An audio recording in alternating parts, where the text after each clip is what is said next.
इदं धोदधायिकं ममनं प्रणमामि वर्धमानं तीर्थं धम्मसकतारं श्री पूर्णतीर्थयरे सर्वसिद्धे विशुद्धस्वभावे समणीयणानदंसन् चरिततव वीर्यायारे ते सर्वे समगं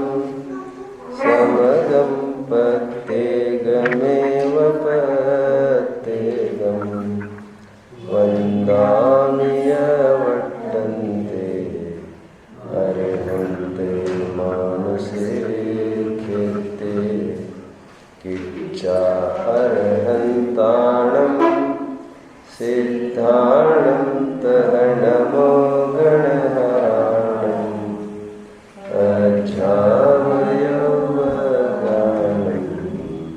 सागुणं चैव सर्वेशं देशिं विशुद्धदंसनं नाणपहाणासमं समासेच उपसंपयामि सम्मं जगद्गुणिर्वाण।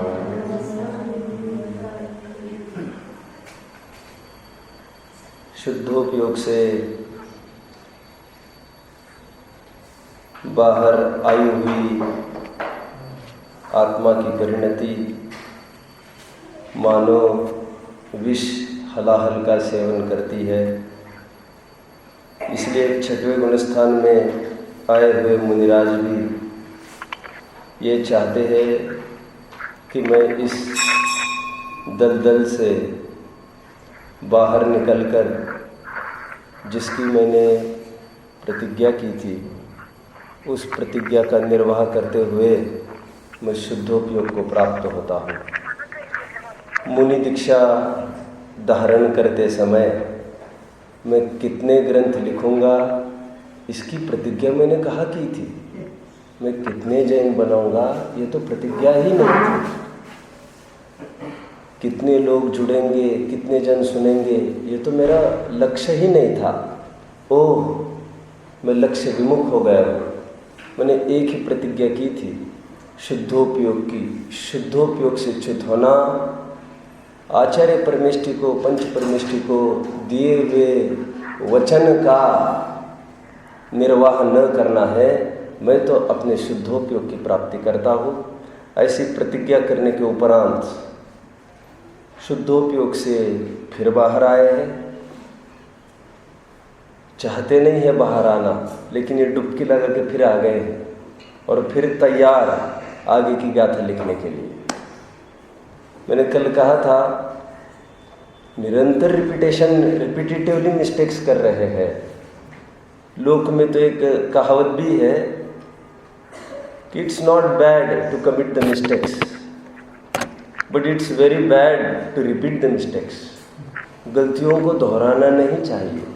नई नई गलतियां करते हैं तो बड़ी बात नहीं है, लेकिन वही गलती बार बार दोहरा रहे हैं। न चाहते हुए भी 6वें गुणस्थान में बारंबार आ रहे हैं। कुछ पुरुषार्थ की कमी, कुछ पूर्व संस्कार का जोर, कुछ निमित्ताधीन दृष्टि थोड़ी पड़ी। ओह, इनका क्या होगा, फिर इनका क्या होगा। ये नए मोक्ष मार्ग में बढ़ रहे सभी साधक जीव, ये मुनिगण, ये तो कुछ नहीं जानते, अभी अबोध है। फिर निर्वाह कैसे होगा, मोक्ष मार्ग की परंपरा कैसे चलेगी। ऐसा बार बार विकल्प होते हुए शुद्धोपयोग से च्युत हो रहे हैं। फिर शुद्धोपयोग में जाते हैं नाना, फिर बाहर आकर देखो क्या कहने लगे 6वीं गाथा में। अभी कहा था मैं वीतराग चारित्र को प्राप्त होता हूँ। वीतराग चारित्र, साम्य, एकाग्रता, सम्यक दर्शन, ज्ञान चारित्र की एकता, इन चारों को पर्यायवाची यहाँ पर कहा था। आप सबने गौर किया होगा। सराग चारित्र, शुभोपयोग को पर्यायवाची कहकर उसको वहाँ से मैं हट रहा हूँ, ऐसा बोले थे। छठवीं गाथा की उत्थानिका में फिर यह बोल रहे हैं, सराग चारित्र को अत्यंत है, और सात्विक गुणस्थान को उपादेय जानकर, वितराग चारित्र को उपादेय जानकर मैं कुछ विवेचन करूँगा। किसका विवेचन कर रहे हैं कि ये जो चारित्र है, इस चारित्र का अंगीकार करके लौकिक इंद्रिय सुखों की भी प्राप्ति होती है, स्वर्ग सुख की भी प्राप्ति होती है और मोक्ष सुख की भी प्राप्ति होती है। कल यहाँ तक हमने धारा छोड़ दी थी, इसी को आगे बढ़ाना है हमको। प्रश्न ये उत्पन्न होता है, सबसे पहली बात तो थोड़ा और ढीला करो। न जाने क्यों ऐसा लोगों को लगता रहता है अच्छे मार्ग में आने पर भी उनकी दृष्टि पहले वाली हटती नहीं है। थोड़ा सा प्रलोभन प्रिय है ये जगत, इसलिए चरणान योग ने ढेर सारे प्रलोभन बिछा दिए हैं। इतनी स्कीम्स, ये सब आपके लिए ही है, आपको ऐसा मिलेगा वैसा मिलेगा, सब व्यवस्था, सब हो जाएगा, सब हो जाएगा। प्रलोभन प्रिय जगत है, इसलिए नए आने वाले जीवों को, स्टार्टर्स के लिए, न्यू कमर्स के लिए ये प्रलोभन ठीक है। आचार्य देव ये कहते हैं बड़ी रिस्क नहीं है इसमें, क्योंकि बड़ी कषाय हटती हो तो छोटे कषाय का आलम्बन देने में हर्जा कुछ नहीं है। स्मोकिंग कोई छोड़ने को तैयार हो तो हम अजवाइन की सिगारेट्स बना के उसको दे सकते हैं, रोज करते रहना उसको। हालांकि वो भी एक प्रकार का एडिक्ट ही है, वो भी, उसका भी, क्योंकि धुएं का शिकार होगा, लेकिन इतना होगा कि निकोटिन आदि आदि से बनी वो तंबाकू, उससे तो थोड़ा दूर रहेगा, जहरीली वस्तुओं से। इससे उतना अपाय नहीं होगा और इससे छुड़ाना भी ज़्यादा कठिन नहीं होगा। ठीक है, आलम्बन के रूप में ये सब प्रलोभन दिए जाते हैं। टोडरमल जी साहब को भी एक जन ने ऐसा प्रश्न पूछा है, अरहंत आदि से प्रयोजन की सिद्धि। हम जो रोजाना यहाँ पर आते हैं, यहाँ पर भी जुड़े हैं, जुड़ने लग गए हैं, आखिर इसका आउटपुट क्या होगा? हमारा कोई शरीर का रोग हटेगा, दरिद्रता मिटेगी, जो हमारे घर वालों के प्रति संकट है, हमारा कुछ कमी है, वो दूर होगा कि नहीं होगा? है ना? जिसको बासी खाने की आदत है, वो पूछे बिना वो ताज़ा छोड़ के फिर बासी बासी में ही उसका मन दौड़ता रहता है। क्या करें? तो टोडरमल जी साहब ने वहाँ पर यह कहा, हम मिलेगा ना, मिलता है, लौकिक सुख सुविधाएं बहुत सारी मिलती है। जानते हो, ये कामदेव, इंद्र, नरेंद्र, ये सब पद, चक्रवर्ती, बलधर, ये सब पद, ये टोटली रिजर्व कोटा है, वीआईपी कोटा है, ओनली सम्यक दृष्टियों को मिलता है। और जानते हो, नरक में नहीं जाओगे, ये दुर्गति नहीं होगी, पशु कीड़े मकोड़े अपाहिज नहीं होंगे, अल्पायु नहीं होगी, दरिद्रता नहीं होगी, वैधव्य नहीं होगा। सम्यक दर्शन शुद्धा नारक तिर्यंच नपुंसक स्त्रीत्वानि दुष्कुल विकृत अल्पायुर दरिद्रताम च व्रजंती नाप्य प्रतिका। क्या क्या होगा? ओजस तेजो विद्या यशो वृद्धि विजय विभव सनाथा महाकुला महार्था मानव तिलका भवंति दर्शन पूता। अधिक क्या कहे, इतनी अनुकूलताएं मिलेगी तुमको, इतनी अनुकूलताएं मिलेगी, तुम आगे चलकर चक्रवर्ती आदि पद की क्या बात करते हो, तुम तो मानव समाज के तिलक बन जाएंगे, तीर्थंकर। ये सब विभूति मिलेगी आपको। सम्यक दृष्टियों को ही है ये तीर्थंकर प्रकृति का बंध, मिथ्या दृष्टियों को नहीं हो सकता। टोडरमल जी का साहब ने कहा, मिलेगा ना, ये भी सब मिलेगा तुमको, लेकिन सुन, क्या बोले, बोलो, 7 पेज अंत में, लेकिन जो इसके लक्ष्य से भगवान की भक्ति करता है उसको एकमात्र पाप बंद ही होता है। अन्य क्षेत्र कृतम पापम धर्म क्षेत्र विनश्यति। इतना प्रताप है यहाँ पर, बिन मांगे मोती मिले, मांगोगे फंस जाओगे। ये भिक्षालय नहीं है, बोलो, ये शिक्षालय है, ये टीचर है, यह हमको सिखाते हैं बाह्य विभूति के बिना, बाह्य परिग्रह के बिना भी कैसे सुखी रहा जा सकता है। अच्छी चीज मिल रही है, भले आदमी, तुम क्यों हीन दृष्टि रखते हो? ओछी दृष्टि फेंक कर आ जाओ, निश्चय निश्चय निश्चय हमने 3 बार कहा, सांसारिक विकल्पों का त्याग कर दो। अभी भी यहाँ पर आकर वो दृष्टि क्यों रखते हो? बहुत खतरनाक बोले टोडरमल जी, मिलेगा मिलेगा, सब इंद्रिय सुख भी मिलेगा, लेकिन इस लक्ष्य से बढ़ोगे तो पाप बंद ही होगा। यत्र भावः शिवम दत्ते, बोलो, द्यो कियत दूरवर्तिनी। इष्टोपदेश, जिस भाव से शिवपद की प्राप्ति होती है, ये इंद्रिय सुख, इंद्र सुख आदि ये सब मिले आपते आप, अनुक्रम कही करी शिवपद है, या आप अपने आप मिलेगा, लेकिन अपने आप ही मिलेगा। मांगने की चाह की, बहुत खतरा हो जाएगा। यहाँ पर मांगने का काम नहीं होता, ठीक है। आचार्य ने उदाहरण दिया, यो नयत्याशु गव्युतिम, जो 4 कोष जा सकता है, क्रोशार्ध किम से सीदती, आधा कोष क्यों नहीं जाएगा? जिस भाव से तुमको पूर्ण मुक्ति मिल सकती है, उस भाव से जाते जाते रास्ते में ये सब पद स्वयं में मिलते हैं। अनाहारी स्वरूप पूर्ण प्रकट होने के पूर्व देव गति में भी ऐसा स्वरूप हो जाता है कि अधिक काल खाने की आवश्यकता नहीं पड़ती। ये समझ में आता है? मिलेगा। टोडरमल जी साहब तो एक बात ये कहते हैं, मिलेगा ना, धर्म से हमारे यहाँ स्वर्ग सुख भी मिलता है, मोक्ष सुख भी मिलता है, सब मिलता है। यही गाथा है छठी। एक तत्वर सूत्र में भी इसका प्रयोग किया है। तत्वर सूत्र में 6वें अध्याय में अनेक कर्म का आश्रव कैसे होता है उसकी चर्चा कर रहे थे। प्रकरण आया आयु का आश्रव कैसे होता है, तो कह रहे कौन से? देव आयु का आश्रव कैसे होता है? देव आयु का आश्रव कह रहे सराग संयम, संयमा संयम, अकाम निर्जरा, बाल तपासी, दैवस्य। जो व्रत संयम से युक्त रहता है उसको देवपद निश्चित है। जो खा खा खा करता है, ऐसी जगह जाता है, खाने को तो कुछ नहीं मिलेगा, भूख बहुत लगेगी। और जो थोड़ा यहाँ संयम पालेगा, ऐसी जगह जाएगा, भूख बिल्कुल नहीं लगेगी। और अनुकूलता इतनी है, आप विकल्प करो साहब, विकल्प करो तो तुरंत डिश में प्रस्तुत, डिश नहीं, यही समझ में आता है। चक्रवर्ती के भोग का वर्णन करते समय भरतेश वैभव में ऐसा लिखा, उनको जो विकल्प होता है वो परोसा जाता है। उनको समझ में आता है। भरत जी घर में वैरागी, कुछ भी रुचता नहीं है उनको। मैं कितना अभागा हूँ। भरत जी जा रहे हैं युद्ध करने के लिए और माँ कहती है कितने सौभाग्यशाली हो, और रो रहे हो। क्या बोलते हैं भरत? बोलो। माँ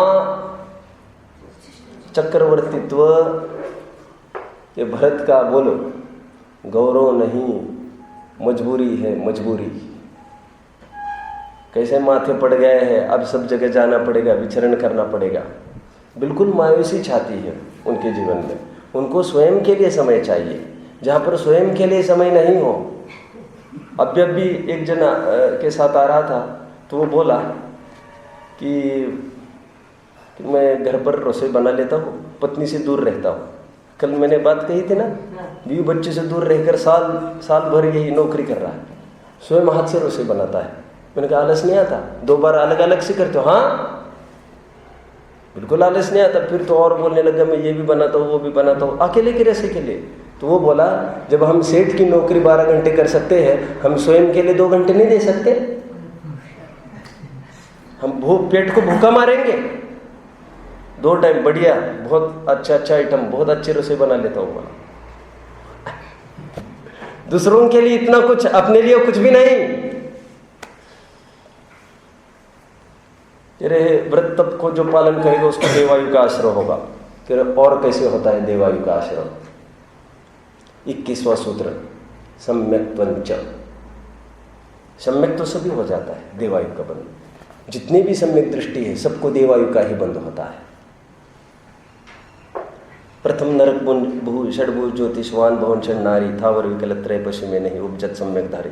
देवायु ही बंधी उसको, सम्यक दृष्टि को। मनुष्य होगा तो की बात है। एक शंकाकार को शंका उत्पन्न हुई। क्या उत्पन्न हुई? कह रहे अव्यापी वहां पर सम्यक्त्व से मुक्ति बताई, यहाँ सम्यक्तों से बोलो, देवायु को बीच में मत लाओ, एकदम मजा किरकिरा हो जाएगा। बंद होता है, आपने बोला देवायु कहते तो मुंह में पानी छूटता है, फिर अनअवॉइडेबल है। वहां पर अभी अभी सम्यक्तों से मुक्ति बोली, यहाँ पर सम्यक्तों से बंद बोले। क्या अभी भी इसको स्याद्वाद कहोगे क्या? कब तक मायाचारी करोगे आप जैनी लोग? क्या इसको भी स्याद्वाद कहेंगे क्या? और नहीं तो क्या कहेंगे फिर? ये स्याद्वाद ही है। सम्यक्तों से मोक्ष होता है, सम्यक्तों से बंद होता है। क्यों लोक में ऐसा होता है कि नहीं होता है? अमृतचंद्र स्वामी ने उदाहरण दिया। मैं थोड़ा उदाहरण को थोड़ा सा मसाला लगा के रखता हूँ साथ। एक दिन प्रवचन पूरा हुआ, प्रवचन के बाद बाहर आया। रोज ही सभा में एक दादी माँ बैठती थी बाहर आते ही मैंने देखा पूरे पैर को बैंडेज सब देखा मैंने कहा दादी जी ये क्या हो गया? बेटा क्या बताओ, पैर जल गया। कैसे? घी से जल गया। अच्छा, अब क्या कर रहे हो इसके लिए? कुछ नहीं, घी लगा रहे। फिर वही काम, जख्म पर नमक छिड़कने चीज ऐसी बात। फर्क कितना है? घी ने जलाया और घी ही ठीक करेगा। मैंने पहले भी आपको बताया होगा, पहले ये हॉस्पिटल्स वगैरह थे नहीं ऐसे कोई, तो बड़े बड़े युद्ध में भी जब जख्मी होते थे सैनिक लोग तो कुएं खोदे रहते थे घी के कोई कुएं नहीं होते, कुएं खोदे जाते थे, घी उसमें स्टोर किया जाता था। मैं तो आपको लगेगा ऐसा भी हो सकता है, पंडित जी को बहुत मालूमात रहती है। तो सैनिकों को वहां पर लाकर वहां पर इलाज कराया जाता था, पूरा लेप, बड़ी से बड़ी बीमारी बिल्कुल ठीक हो जाती थी जख्म। घी से जलाया मतलब सुनो, घी से ठीक हुआ, ये स्वभाव की तरफ से कथन है। स्वभाव में उसकी शीतलता है घी के। और जब यह कहा जाएगा घी से जला, तो घी से जो संयुक्त परिणाम है उष्णता, उससे वो जला ऐसा समझना। और घी की उष्णता मतलब परमार्थ से घी की उष्णता नहीं है, अग्नि की उष्णता है। तो अच्छे से बोलो, घी ने नहीं जलाया, बोलो आग ने जलाया। कैसा स्याद्वाद है, आप समझ रहे हैं सब? देखो लोक में भी ऐसा होता है, बहुत आम खा जाए कोई, दिन में 5, 6, 7 आम खा जाए, कितने दिन तक खाए, गर्मी बढ़ गई उसकी। अब क्या करना, गर्मी बढ़ गई तो कुछ नहीं, वही आम जो तुम्हारे पास है उसको खोलो, उसकी गुठली है ना, अंदर की जो चीज़ है उसको तुम उसको घिसो, उसको खाओ, एकदम शीतल, सभी दाह मिटाएगी। इवन ये जो फोड़े हैं सब मिट जाएंगे। जिस आम ने गर्मी पैदा की उसी आम में ये ताकत है कि शीतलता पैदा करे। यह स्याद्वाद है। लेकिन आम मतलब क्या? आम से ही ठीक होगा गर्मी कहकर और आम न खा लेना। समझ में आता है? जिस शरीर से रोग उत्पन्न हुए हैं उसी शरीर में ताकत है रोग के निवारण की। क्या बात करते हो? हाँ, ऐसे कैसे? शरीर में कुछ रोग हो जाए, डॉक्टर कहते हैं शरीर में स्वयं प्रतिकार शक्ति है, वो हील करती है। बस तुम चरना बंद करो 2-3 दिन, हमारी बात मानो, 2-3 दिन लंघन करो, अच्छे से अच्छा रोग शांत हो जाएगा। स्याद्वाद समझ में आता है आपको? सम्यक्तों से ही मोक्ष, सम्यक्तों से ही बंध, यह कहाँ का न्याय है? तो कह रहे सम्यक्तों से होता तो मोक्ष ही है, यह परमार्थ सत्य बात है। और जब जब भी यह कहा जाएगा सम्यक्तों से बंद होता है तो गाफिल नहीं होना, वहां पर समझ लेना सम्यक्तों के साथ साथ जो अधूरी साधना रही थी, जो चारित्र की अपूर्णता है, उसको लेकर देवायु का आश्रम होता है। आप समझ रहे सब? प्रकरण क्या चल रहा है? मैं आपका नाम भूल गया। चलो, नाम तो ऐसे ध्यान में रखने की आवश्यकता भी नहीं है। दीपक अपने जीवन में ही जल उठे, सबके जीवन में तो कार्यकारी है। बोलो, प्रकरण क्या चल रहा है? प्रकरण क्या चल रहा है? यस, एक कारण से दो कार्य कैसे संभव है? और जिनाज्ञा माने तो ऐसा संभव नहीं है। टोडरमल जी साहब कहते हैं, जिस कारण से, बोलिए, जिस कारण से तुम मोक्ष कहोगे, पुण्य से यदि तुम मोक्ष कहोगे तो पुण्य बंद कैसे होगा फिर? यह धारा ही न्यारी न्यारी है। एक हो तरण काल में परमारत्नो पंथ, ये निर्बंध के मार्ग को चली, ये बंध के मार्ग को चली। और बंध के भी फिर दो सगे भाई है उनके, एक पुण्य बंध, एक पाप बंध। बंध अपेक्षा दोनों समान है। तो यहाँ की अपेक्षा समझना, चारित्र से ही स्वर्ग सुख की प्राप्ति होती है कह रहे हैं, और चारित्र से ही मोक्ष सुख की प्राप्ति होती है। ये जो भ्रम हुआ है लोगों को, ये जिनवानी में से ही हुआ है, इसमें कोई शक नहीं है। लेकिन जिनवानी में वो साक्षात्कार पद्धति नहीं समझते। मैं एक दिन से आद्वात का भी लेने वाला हूँ रात में, तब मैं कहूँगा, कोट किया है बड़े बड़े विद्वानों ने। सबसे बड़े विद्वान आज के लीडिंग शंकराचार्य, जो स्वमत परमत की इतने ज्ञाता है, हजारों ग्रंथों को पढ़ा है। कहने में अत्यंत खेद होता है कि शंकराचार्य ने भी जैन दर्शन के साधवाद को ढंग से समझा नहीं है। यदि समझते तो निहाल हो जाते। और सैकड़ों, पहले तो सैकड़ों हजारों की तादाद में धड़ाधड़ जैन होते थे। मैं तो थोड़े दिन पहले ऐसे बोलते बोलते बोला, पहले क्या जमाना था, पहले मतलब ऐसा नहीं कि बहुत प्राचीन काल की, 50-60 साल पहले, तो थोड़ा कुछ गड़बड़ हो गया, हम बहिष्कार कर देंगे तुम्हारा, कल से मंदिर बंद। तो फूट फूट कर रोता था, भोजन पान बंद होकर बाहर ही बैठ जाता था, जैसे कोई अनशन को बैठा हो। हमारा मंदिर बंद कर दे, हमारा मंदिर बंद कर दे इन्होंने। समझ में आया? और तब वो बात चलती थी, क्या न गच्छेत जैन मंदिरम ताड़े मानोपी हस्तिनाम,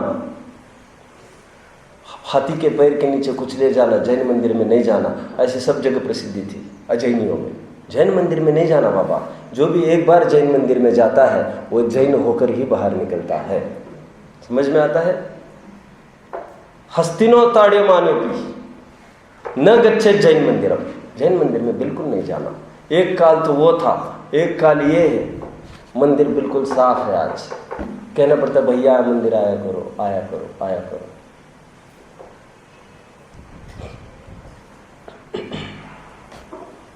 कहाँ तक आया? सम्यक्त्व से स्वर्ग सुख की प्राप्ति, सम्यक्त्व से मोक्ष सुख की प्राप्ति, स्याद्वाद समझना पड़ेगा।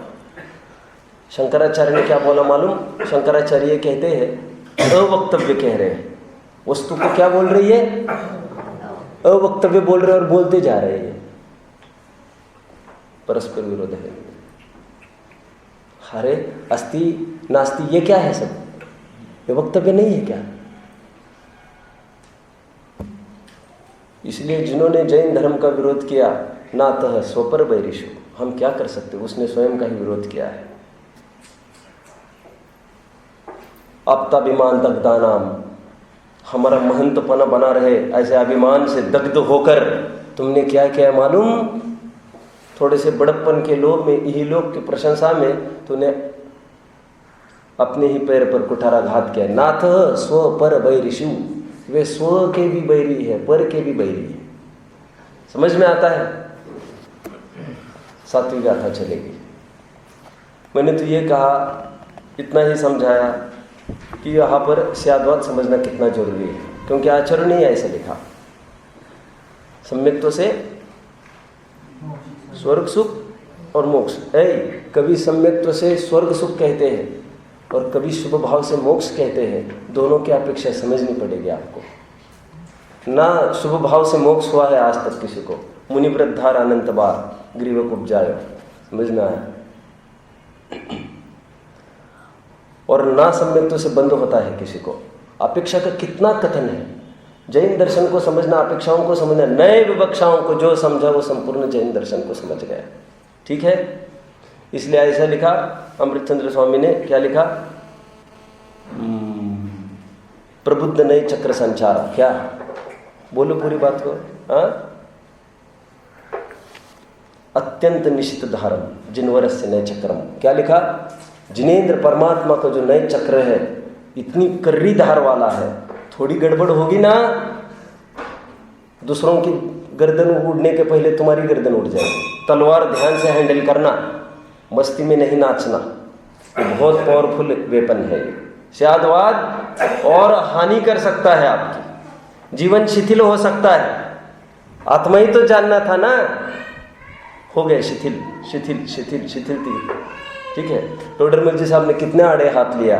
निश्चयवासी स्वाध्याय को उच्छेद करता है, उसको कहते हैं भाई सामान्य बोलो, सामान्य शास्त्र तो नूनम विशेषो बलवान भवेत। हम रात दिन इतने सारे शास्त्र पढ़ रहे, क्या खाक छान रहे क्या हम?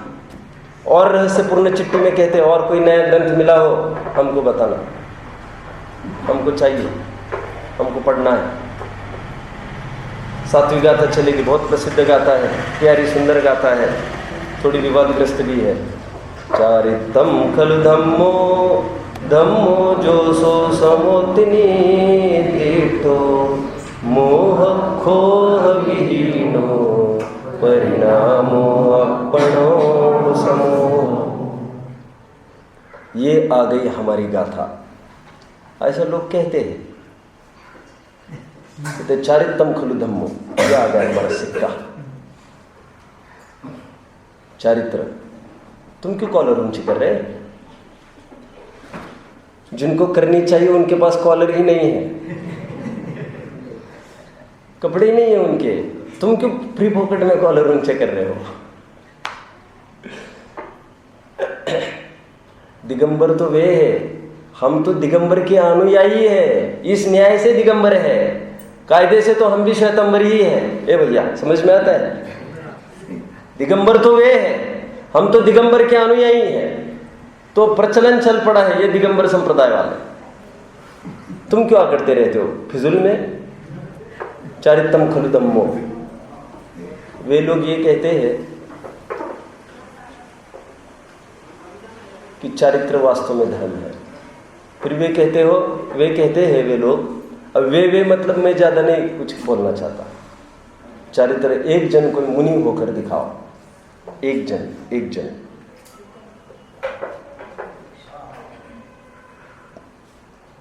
कोई क्रिया हो, कोई नग्नता हो तो कोई दम है। चारितम खलु धम्मो ऐसे बोलते हैं। लेकिन यहां पर इसी गाथा में बोला है कि वो चारित्र क्या है? अपनो परिणामो, वो आत्मा का परिणाम है। कोई शरीर की क्रिया का नाम चारित्र नहीं है। ये समझ में आता? एक जन मुनि होकर दिखाओ तो हम जानेंगे। बेटा पसीना छूटेगा? अच्छा, हमने तो सुना था मुनि होने के बाद गटागटी आनंद रस झरता है, तुम तो कहते हो। अब समझ गए, मुनिपना वैसा नहीं है जैसा तुम कह रहे हो। तुम तो कितना दुख रूप के रूप में दिखा रहे हो उसको। ये समझ में आया? चारित्र ही वास्तव में धर्म है। लेकिन चारित्र क्या? मोह खोह विहीनो। चारित्र कौन से गुण की पर्याय है भैया? प्रसंग संगत बात करो। चारित्र कौन से गुण की पर्याय? मैं 1-2 दिन इसलिए रोक रखा था सबको। एक रात में भी एक प्रश्न आया था, वंदे कौन से गुण की पर्याय? तो चारित्र है तो श्रद्धा ज्ञान नहीं होगा। यहां पर चारित्र कौन से गुण की पर्याय है? यहाँ पर चारित्र, सम्यक दर्शन, सम्यक ज्ञान, सम्यक चारित्र, तीनों को मिलकर चारित्र बोल रहे हैं। तो चारित्र मात्र चारित्र गुण की पर्याय नहीं है। श्रद्धा और ज्ञान उसमें समाहित हो जाता है। श्रद्धा और ज्ञान के बिना चारित्र होता ही नहीं है। चारित्र ही वास्तव में धर्म है। वो धर्म क्या है? साम्य भाव ही धर्म है। वो साम्य भाव क्या है? मोह क्षोभ से रहित अवस्था है। मोह क्षोभ मतलब पहले तो मिथ्यात्व के अभाव की बात हुई। इसी गाथा की बात है ये। इसी गाथा में ये बोला जा रहा है चारितम खलु धम्मो में, तो सम्यक दर्शन धर्म नहीं होगा। फिर चारित्र ही धर्म है तो सम्यक दर्शन धर्म है कि नहीं? द फादर ऑफ धर्म।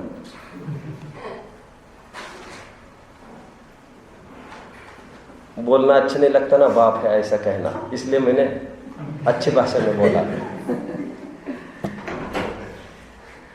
दंसन मूलो धम्मो ओइट्ठी जिनवरे हिंसी साणम तम सोन सकन्ने दंसन हीनो नवंदिजो।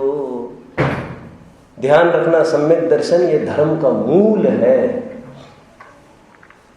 इसलिए जितनी भी जिनागम में पूरी फोर्स लगाए है, खास तौर पर टोडरमल जी ने समय सार में, आत्मख्याति में पूरा जोर सम्यक की प्राप्ति में लगाया है। क्योंकि जिसकी दिशा ठीक हो गई है वो कदम नहीं भी बढ़ाए आपत्ति नहीं है। जिसकी जड़ें सुरक्षित हो कुछ भी नहीं बिगड़ा है, सब हो जाएगा, सब हो जाएगा। मैंने आपको एक बार कहा था, आपको याद होगा, किसी ने कहा आपका लड़का बिगड़ गया है, क्या बकते हो?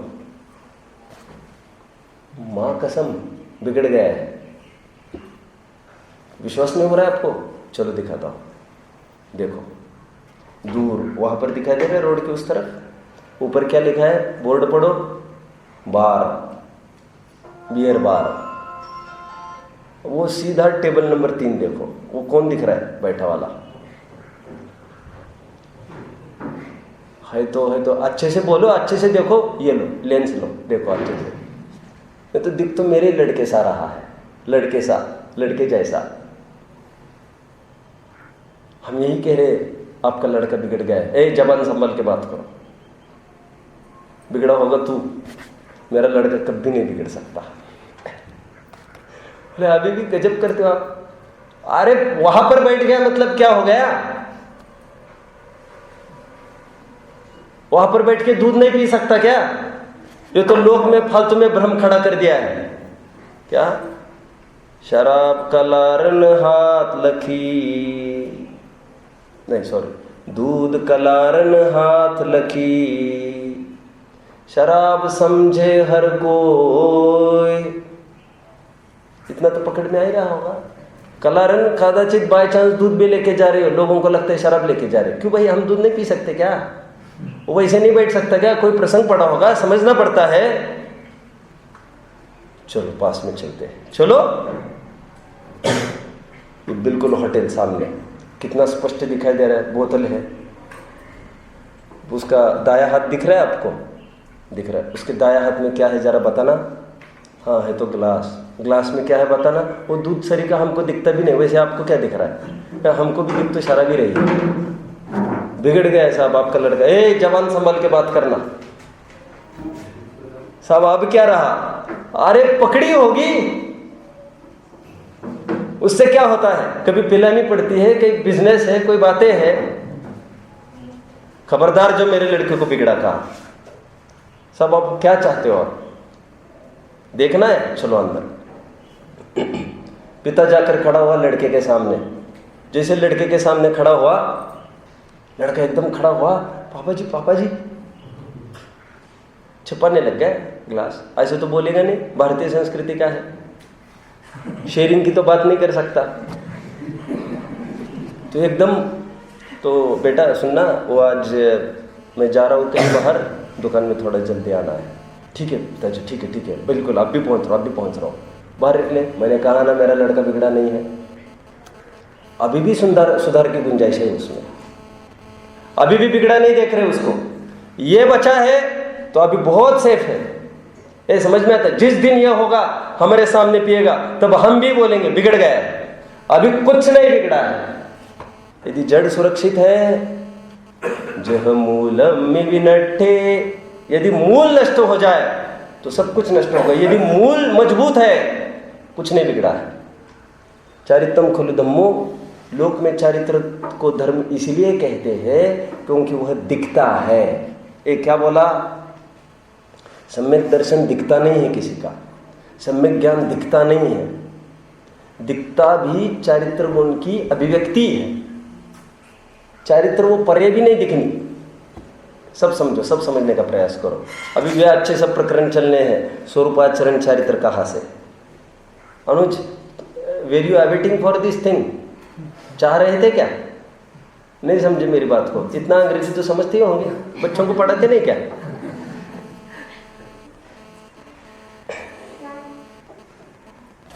चारित्र मुनियों को बोल रहे यहाँ पर, और मुनि को भी मतलब वो छठवें सातों की बात चल रही थी ना, ये सराग चारित्र वितराग चारित्र, ऐसा सराग वितराग। तो कल भी बाद में प्रश्न आया था, तो क्यों चौथे गुण स्थान से नहीं लेंगे क्या? मैंने कहा आएगी, 2-3 दिन में पूरी चर्चा आएगी। चारित्र को धर्म कहा क्योंकि चारित्र दुनिया को बाहर से दिखता है। जब भी अंदर में 3 कषाय चौकड़ी का अनुदय होगा, बाहर में नग्नता आएगी, इसमें कोई शक नहीं है। नग्नता वह मुनिपना नहीं है, नग्नता यह मुनिपने का परिचायक है, वो ज्ञापक कारण है। क्योंकि व्याप्ति अंदर से बाहर की तरफ है, बाहर से अंदर की तरफ व्याप्ति नहीं है।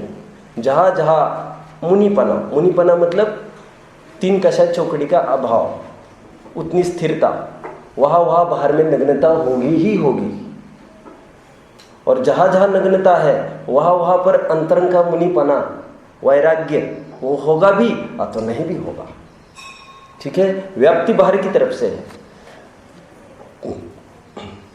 लेकिन अंतरंग का परिणाम दिखने से रहा, इसलिए चरणानुयोग की आज्ञा है। जो भी 28 मूल गुण वाले दिखे, नग्न मतलब नग्न ही नहीं लेना, नग्न एक पार्ट है 28 का एक अंश है, बाकी के 27 भी जोड़ लेना। जिनको ये बाहर से 28 मूल गुण देखने में आएंगे, 3 पद धोख हमारी, हो मेरी ऐसी दशा। भगवान कुछ उपाय बताओ सुखी होने का, क्योंकि हम अंतस को नहीं समझ सकते। अरे वे भी नहीं समझ सकते, क्यों? कितनी निरंतर थरोली अप्स एंड डाउन्स चल रहे, कितने अप्स एंड डाउन्स चलते रहते हैं, समझ में आता है? अभी आए चौथे में, फिर आए 5वें में, फिर 7वें में बढ़े, फिर आए पहले में, फिर 7वें में चले गए। निरंतर चल रहा है। ठीक है, क्या कुन भी नहीं आए होंगे मिथ्यात्व अवस्था में? कितने ही काल तक उनको सम्यक तो नहीं हुआ होगा, ये भी हो सकता है। अब मैं ज़्यादा कुछ नहीं बोल सकता, ना मुझे बोलना है।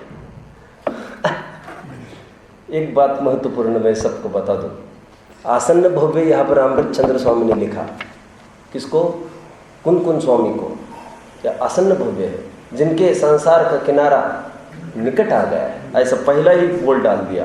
किनको? अपने गुरुजी, जो कितने परोक्ष है, 1000 वर्ष पहले वाले। उनको क्या सील लगाई इन्होंने? जिनके संसार का किनारा अत्यंत निकट है, अनेकांत विद्या में पारंगत है, एकांत रूपी विद्या का जिन्होंने अभाव किया है, आदि बहुत विशेषण डाल दिए। ऐसा आसन्न भव्य किसी के प्रति प्रेडिक्ट करना, ये केवल अनुमान से होता है। काय से होता है? ये कोई बोल नहीं सकता कि कोई भव्य है कि कोई अभव्य है। स्थूल कथन होते, स्थूल।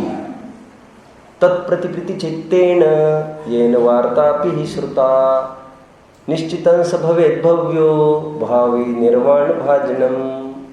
जिनको तत्व को समझने के प्रति प्रीति है, जैसे आप सब प्रीतिवंत हो, शांति से बैठे हैं सब, तो अब भी चाहते तो अनुकूलता घर में इतनी है, वहाँ से छोड़ के यहाँ पर कौन आना चाहे? एसी तो होंगे ही घर पर, अनुज वो छोड़ के थोड़ी देर के लिए यहाँ आए तो ऐसा जरूर कुछ न कुछ लगा तो होगा ही, यहाँ पर कुछ मिलता है।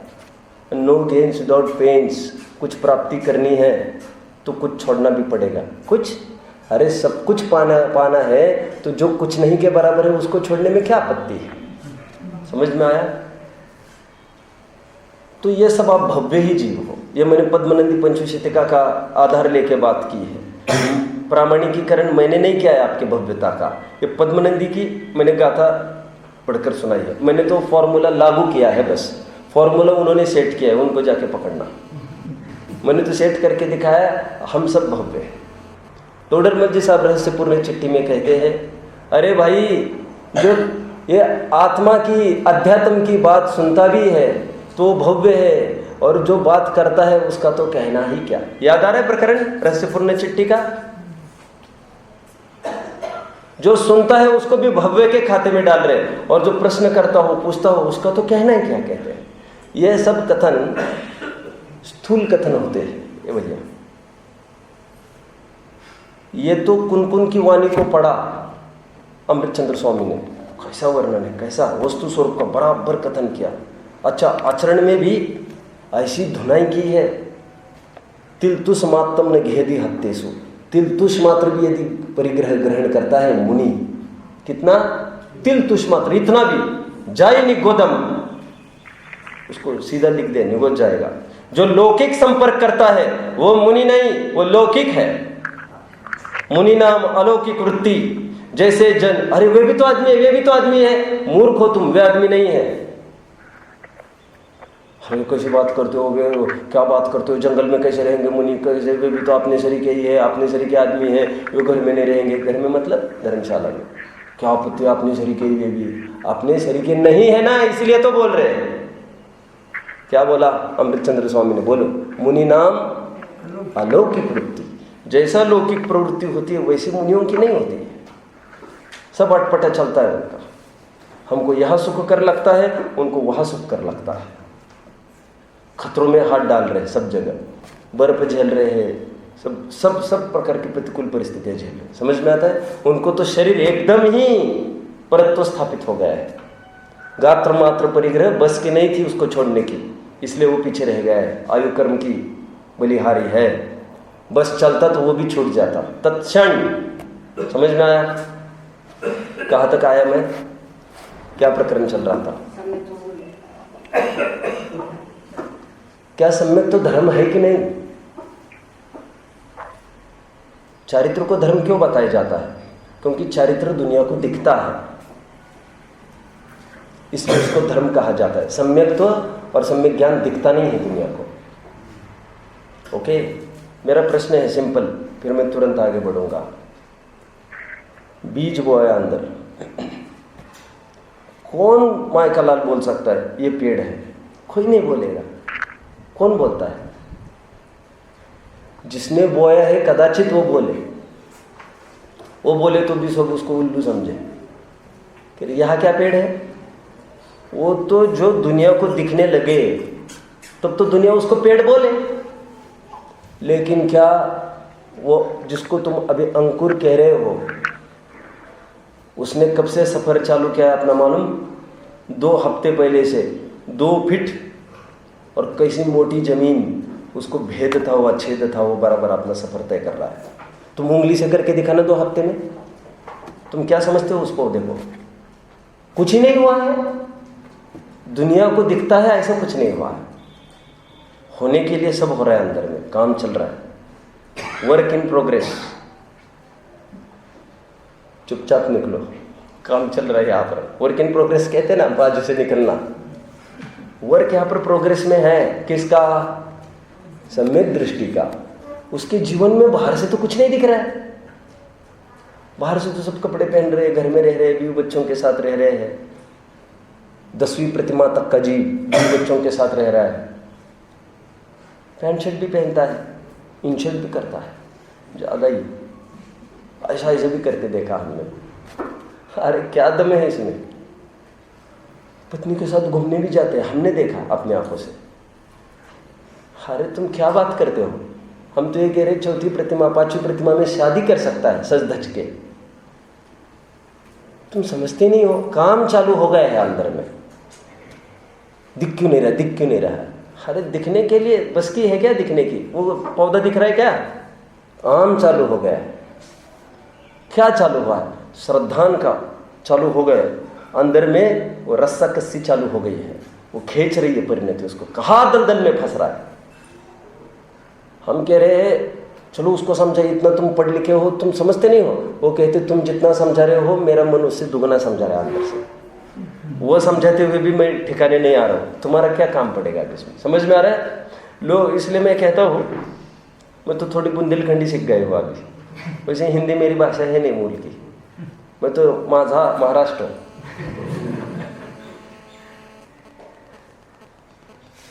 बुंदेलखंड में कहते हैं देखो कोई काम करते समय टोका मत लगाया करो तुम।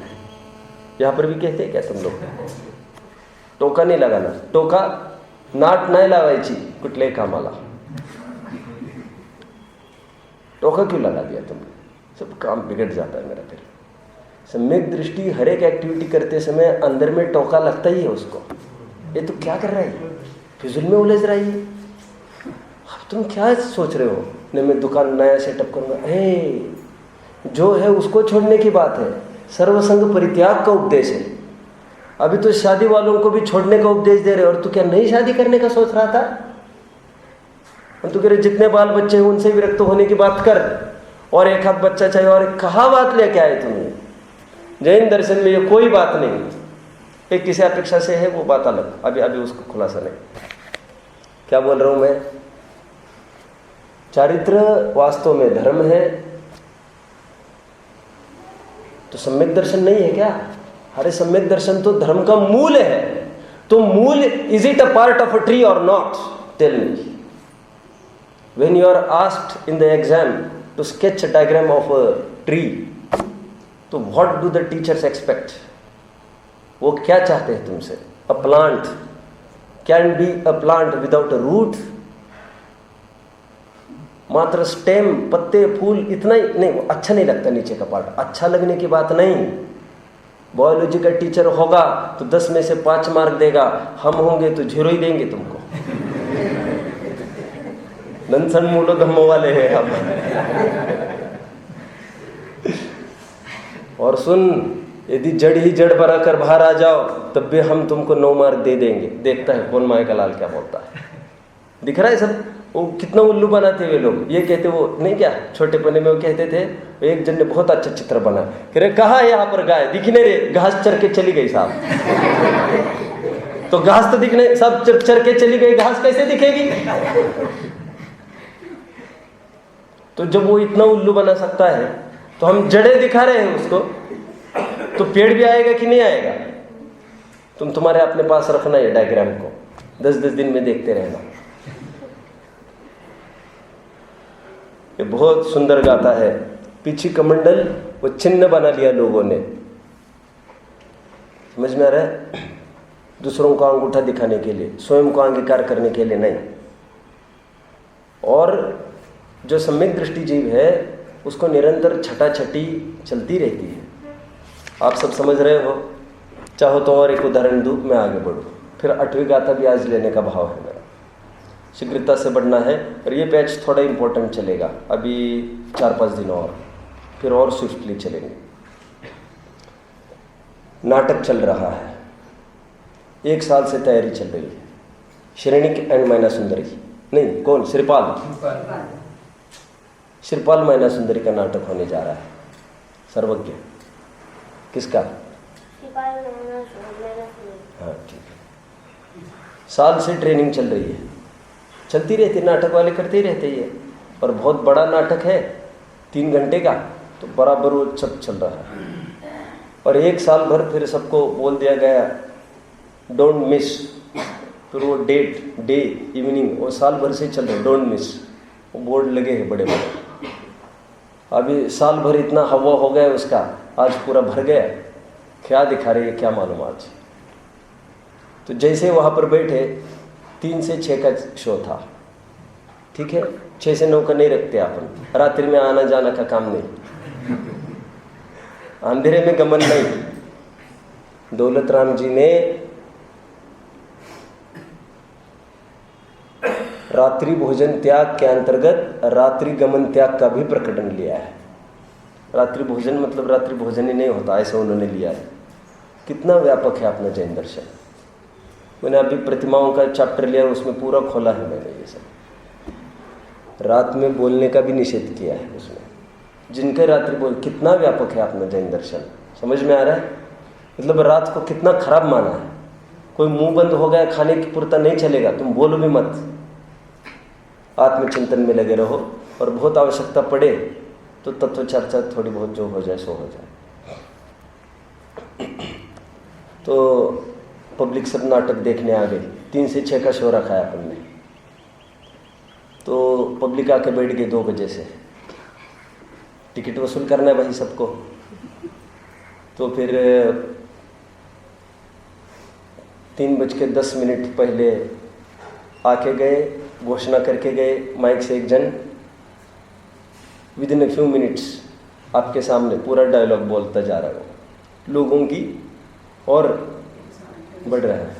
क्यूरियोसिटी, क्या क्या होगा, क्या होगा। ये बार बार आता जा रहा है, कहता जा रहा है। 10 मिनट हो गए, 3 बज गए, कुछ ही नहीं। अभी पर्दा का पर्दा लगा है, अभी खुलेगा, अभी खुलेगा। 3:15 हो गए, 3:30 हो गए। अरे कब खुलेगा भैया, बस थोड़ी ही देर में। तो फिर लोगों की पेशेंस चली गई। जैसे वो माइक लेके आया, लोगों ने उसको नीचे ले लिया, काम हो गया उसका बेचारे का। अब नाटक का क्या होगा? तो करे देखो हो जाएगा, हो जाएगा। अरे 3 से 6 का अभी दिखाओ ना फटाफट। अरे ये बात सत्य है, जितनी तुमको जल्दी हो गई है, धगज है फटाफट नाटक देखने की, बोलो, उससे उतनी नहीं, उससे कई गुना छटपटाहट अंदर वालों को है कि हम हमारा नाटक दिखाएं। अरे तुम तो अभी अभी आके बैठे हो, वे तो साल भर से लगे काम धंधा छोड़ के, उनको कितनी उमंग है दिखाने की। कुछ समस्या हुई होगी, तुम थोड़ा रुको, थोड़ा रुको, ऐसी जल्दबाजी नहीं करो। ऐसा नहीं, हम देख कर रहेंगे। और कोई जाए और जबरदस्ती से पर्दा फाड़ने का प्रयास करे तो बोलो अच्छे शब्दों में, उसको नाटक नहीं, नाक कट देखने मिलेगी। किसकी नाक कट देखने मिलेगी? वो श्रीपाल बैठा था अंडरवेयर पर एक कोने में, देखना चाहोगे तुम? बेटा एक तरफ माथा खुजलाता हुआ, मैना सुंदरी जमाई दे के बैठी है एक तरफ। अरे सब अपना अपना काम चल रहा है, वहाँ पर कुछ संकट आ गया है, इसलिए काम रुक गया है, तुम देखना बर्दाश्त नहीं करोगे। अंदर वाले तैयारी कर रहे हैं, लेकिन कुछ समस्या आ गई है। आधी मूछ लगा रखी है, आधी अभी लगाना बाकी था, जितने में आपने देख लिया, अब कैसे काम चलेगा? तुम थोड़ा रुको, रुको, रुको। अंदर वालों की भी बराबर उमंग है दिखाने की, लेकिन कुछ समस्या आ गई है। आपको हमको मुनि अवस्था में देखना है, हम स्वयं को भी देखना है, लेकिन आज जोर जबरदस्ती करके छीना झपटी करोगे तो अच्छा नहीं होगा। जिनेंद्र भगवान के प्रति अन्याय हो जाएगा। समझ में आता है? उनकी वाणी के प्रति पुरुषार्थ की हमारी कमी है, हम समझते हैं, हमारा खेद है, हम मुनिपना प्राप्त नहीं कर सकते, लेकिन 9 बार नमोकार मंत्र हम बारंबार जब चाहे पढ़ते रहते, ये कोई कम बात है? हम भगवान के सामने आकर बार बार ये कहते हैं भगवान आप सरी का होना है, बस हो गया, ये दलदल से बाहर निकलना है। कौन किसको पूछता है? कितने रिलेशंस हमने मेंटेन किए, और थोड़ी गड़बड़ हुई पूरा मामला सपाट, और 10 दफे हम माथा पकड़ कर रह गए, नहीं उलझना, नहीं उलझना, फिर जा रहे, फिर जा रहे, फिर जा रहे। टोडरमल जी के बैलगाड़ी की कुत्ती की भांति थोड़ा भौंकता है, फिर पीछे चला जाता है, भौंकता है, फिर पीछे चला जाता है। कभी ना कभी ये धारा टूटेगी, लेकिन होगा, होगा ये काम। कभी कभी इसमें बहुत कमजोरी आएगी, कोई काल होगा जो अब यह विराग वो फिर राग को प्राप्त नहीं होगा, और दुनिया मनाए वो मनेगा नहीं, नहीं, नहीं। देख लेना, फिर पूरा 6 खंड आड़े आड़ जाए, वो रुकने वाला नहीं है।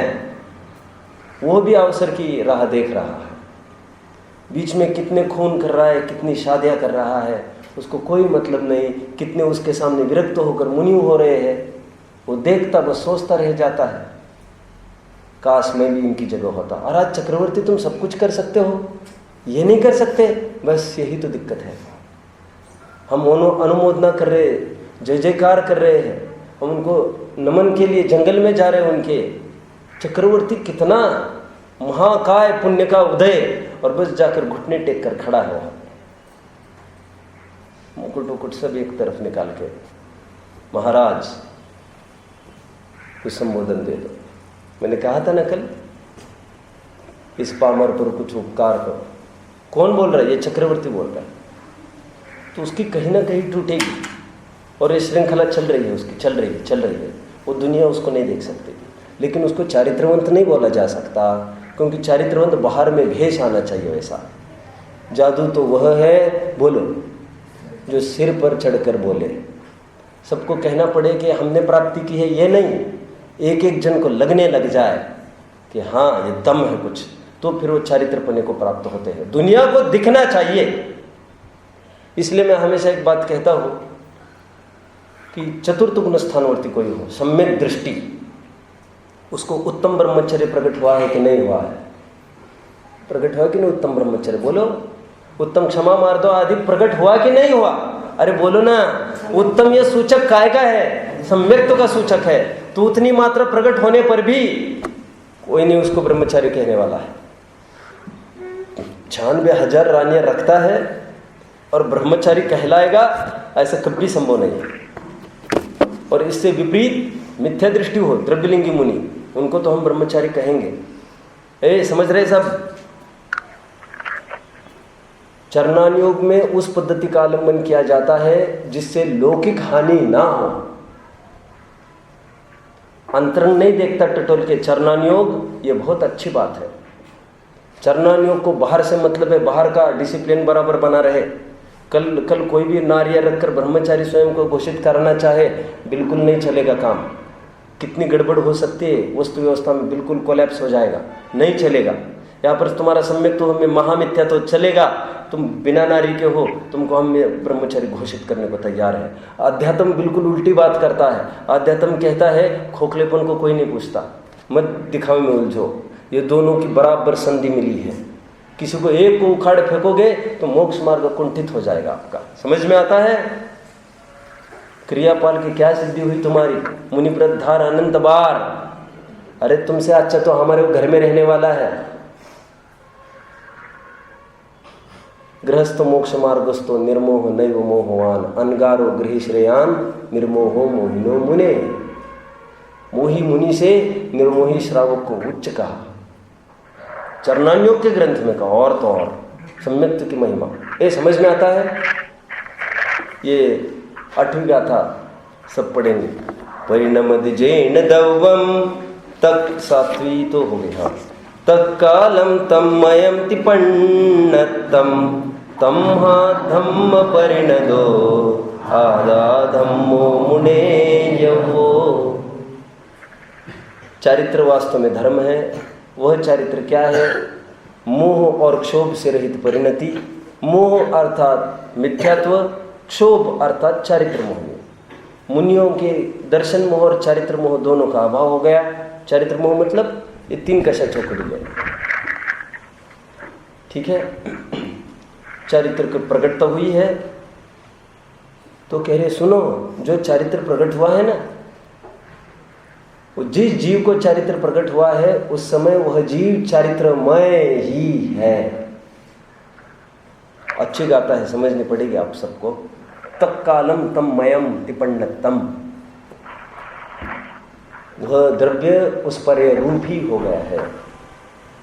वह की 7वीं गाथा और यह की 7वीं 8वीं गाथा समय सार के आमने सामने रखना। वहां पर क्या कह रहे? 6वीं गाथा में नवी हो दी अपमत्तो न पमत्तो जान गो दुजो भावो। आत्मा पर्याय रूप नहीं होता। यहाँ पर कह रहे हैं आत्मा पर्याय रूप होता है नहीं, ये कच्ची भाषा मत बोलो। आत्मा जिस समय पर्याय रूप परिणमा, वो आत्मा और पर्याय का भेद ही मत करो आप। वो पर्याय ही आत्मा है, वो आत्मा ही पर्याय है। उस आत्मा ने चारित्र प्रकट किया, ऐसा मत बोलो।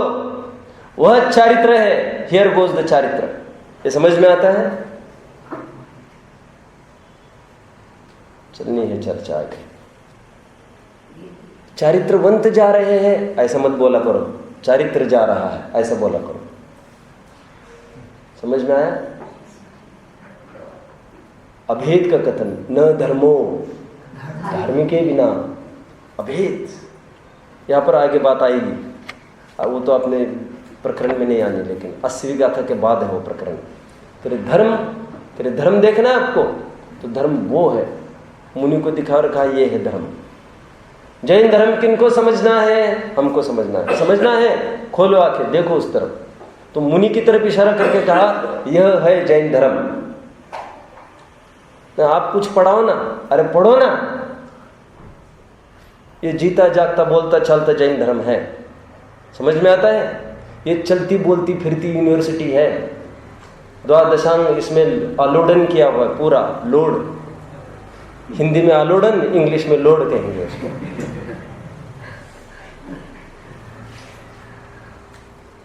द्वादशांग देखना है पूरा, देख लो वहां पर द्वादशांग। पढ़ लो, पढ़ रहे हो, पढ़ सकते हो। कला विकसित करो पढ़ने की।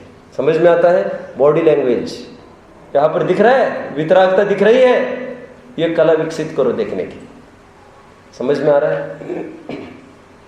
ज्ञान कोई ऐसा थोड़ी कि अभी इसके बाद वो गाथा आएगी, उसके बाद ये गाथा आएगी, ये कोई शो थोड़ी चल रहा है। That will be called a show. और ये शो नहीं करना है, ये सी करना है हमको। तम में यत्त विहत्तम दाए, हम दिखाऊंगा, तुम प्रमाण करना। हम आत्मवैभव से दिखाएंगे, तुम देखना, छल ग्रहण नहीं करना। बहुत ज्ञान है इनको, ऐसा नहीं बोलना। आत्मज्ञान दिखा रहे, आत्मा देखना, छल ग्रहण नहीं करना। समझ में आता है? पंडितता विद्वत्ता नहीं देखना, छल ग्रहण नहीं करना, आत्मा को देखना। तो इतनी बड़ी हत्या हमारे आज तक किसी ने नहीं की थी। बहुत अच्छी लगी गाथा, बहुत अच्छी लगी गाथा। गाथा अपमान किया है तुमने हमारा। क्या बोलना चाह रहे यहाँ पर? धर्म देखना है, वो देखो धर्म। धर्मात्मा बोलो ना फिर आप। नहीं, धर्म से युक्त आत्मा, धर्मात्मा, ऐसा भेद हमको अभिष्ट नहीं है। पर्याय से युक्त आत्मा, पर्याय से युक्त द्रव्य, वो द्रव्य पर्याय वाला, ऐसा वाला थोड़ी हूं मैं। उस समय उसमय ही हूं। द्रव्य अलग और पर्याय अलग, कोई टूट के अलग थोड़ी हुए हैं। समझ में आ रहा है? द्रव्य तो हमेशा शुद्ध रहता है, पर्याय का जो लगना होना हो सो हो, ऐसा तुम नहीं बोल सकते। तुम जिस समय में पाप कर रहे हो, पाप से परिणमित आत्मा, नव्य गाथा, पाप पुण्य से परिणमित आत्मा, आत्मा ही पाप पुण्य है। उस समय टोटली एक एक प्रदेश, असंख्यात प्रदेश देखो आत्मा के, वे सब पुण्य पापमय हो गए। और जिस समय चारित्र की प्राप्ति होगी, उस समय कोई भी चप्पा खोलो आत्मा का, उस समय पूरा चारित्र ही दिखेगा। ध्रुव अलग, चारित्र अलग मत करो ऐसा भेद। क्यों? ऐसा भेद करने में आपत्ति है। वो पर्याय को बहुत ढीली समझता है। समझ में आता है? वो कुछ अपने में आता नहीं ऐसा समझता है। श्रद्धन अपेक्षा ऐसा था भी, लेकिन ज्ञान अपेक्षा ऐसा नहीं है। समग्र वस्तु देखना चाहोगे, पर्याय अलग और ध्रुव अलग, ऐसा कुछ नहीं है। वो जहाज, ये क्या है? मेरा प्रश्न है, ये क्या है जो देख रहे हो आप? अरे जब भी कोई दिखेगा, आपको रंग दिखाए क्या? कभी रंग दिखता है? रंग की कुछ ना कुछ अवस्था दिखेगी आपको। सफेद दिखेगी, काली दिखेगी, पीली दिखेगी। रंग कौन देख सकता है? अरे कौन देख सकता है रंग? जब भी दिखेगा। और कौन देख सकता है द्रव्य? कौन देख सकता है द्रव्य और गुण? दिखेगी तो पर्याय, और पर्याय प्रसिद्ध करती है फिर गुण को और द्रव्य को। तो पर्याय ही सब कुछ है, पर्याय ही सब कुछ है। समझ में आता है? यह अभेद स्थापित करके दिखाई है बात। आप इनको 5वां, 6वां, 7वां नए का भी विषय बोल सकते हो आप। 5वां नए का विषय ये नववी गाथा जब चलेगी कल, पुण्य पाप से परिणमित आत्मा पुण्य पाप ही है, पुण्यात्मा और पापात्मा नहीं। मैं थोड़ा सा और प्रकाश कल डालूंगा। और धर्म से परिणमित आत्मा धर्म, अधर्म से परिणमित आत्मा अधर्म। उतना एकदम उसको एग्जैगरेशन ला रहे हैं उसको। पाप से परिणमित आत्मा एक पर्याय वाली नहीं समझना है, हो गया पाप, हो गए नहीं, तू स्वयं पाप का पिंड हो गया। उदाहरण दे देकर बोलेंगे यहाँ पर। पाप के प्रति ग्लानि हो, पुण्य के प्रति भी ग्लानि हो, और धर्म के प्रति अटैचमेंट हो। कोई पड़ोसी का घर थोड़ी है वो। समझ में? तुम एक ही घर के हो सब। ओम।